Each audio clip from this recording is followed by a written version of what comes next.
Nous sommes dans la réserve -2 de la médiathèque où sont conservés des ouvrages anciens, dont certains ont été confisqués à la Révolution française. Nous avons ici plusieurs milliers d'ouvrages qui sont conservés dans des conditions normales de température, autour de 18 degrés, et autour de 50-54% d'humidité.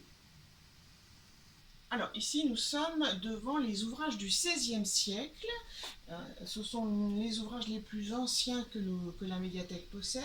Nous allons remonter tranquillement les siècles pour aller vers le XVIIe siècle. Vous constaterez pas mal de reliures en parchemin, hein, comme ces ouvrages-là, celui-ci ou celui-ci, et ceux qui sont là-haut.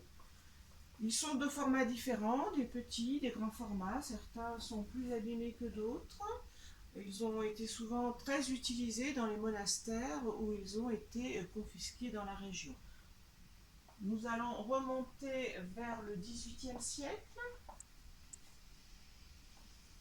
Dans ce XVIIIe siècle, vous voyez, on est à la fin du XVIIe, on a énormément de grands formats, des volumes très épais, très lourds. C'était des volumes qui n'étaient pas amenés à être transportés en voyage par les moines, mais qui constituaient le corps de leur bibliothèque.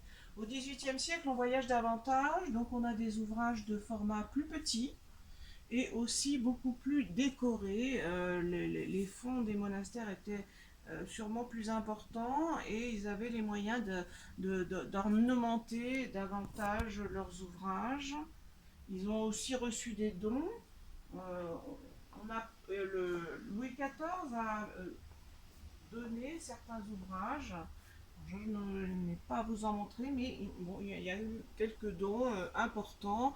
Et vous voyez qu'on a une richesse plus grande parce qu'on a une décoration beaucoup plus importante au niveau des dos avec des titres en maroquin rouge et des tomaisons en noir.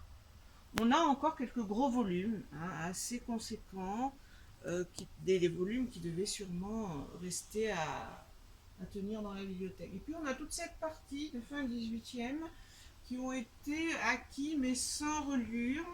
C'est surtout en attente de fonds importants. Vous voyez, ces ouvrages étaient vendus tels quels chez le libraire et à charge ensuite au nouveau possesseur de trouver le libraire qui leur convenait et de les relire. On a juste un simple cartonnage sans aucune décoration.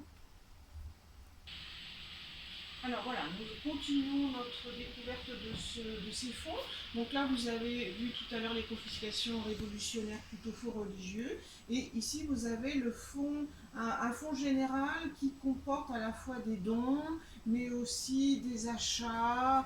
C'est un fonds assez hétéroclite qui comprend des ouvrages du XVIe, XVIIe, XVIIIe, XIXe, tous les formats et aussi tous les états. On a des ouvrages comme ceux qui sont ici, qui sont plutôt en bon état, mais vous en avez d'autres comme ceux qui sont sur la droite, là par ici, ceux qui sont du fonds Argenton par exemple, qui ont été donnés l'année dernière.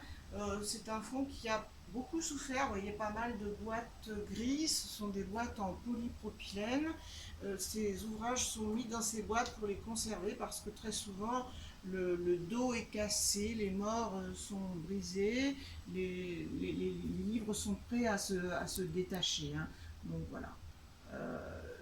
Ce fonds Argenton est presque de 800 ouvrages. Et puis vous continuez vers le fond, vers la salle du coffre, où on retrouve le foncé de tout à l'heure, ce fond mélangé avec des très très grands formats que l'on a du coup préféré conserver à plat à cause de leur taille. Et puis vous retrouvez les confiscations révolutionnaires de tout à l'heure, mais ce n'est plus le fonds religieux, c'est un fonds plus général où on retrouve de la littérature, des récits de voyage. Voilà, c'est assez vaste. Voilà, aujourd'hui, on vous a montré juste un petit exemple des fonds de la médiathèque. Une prochaine fois, on grimpera sur d'autres étages et on vous offrira une autre vue de ces fonds.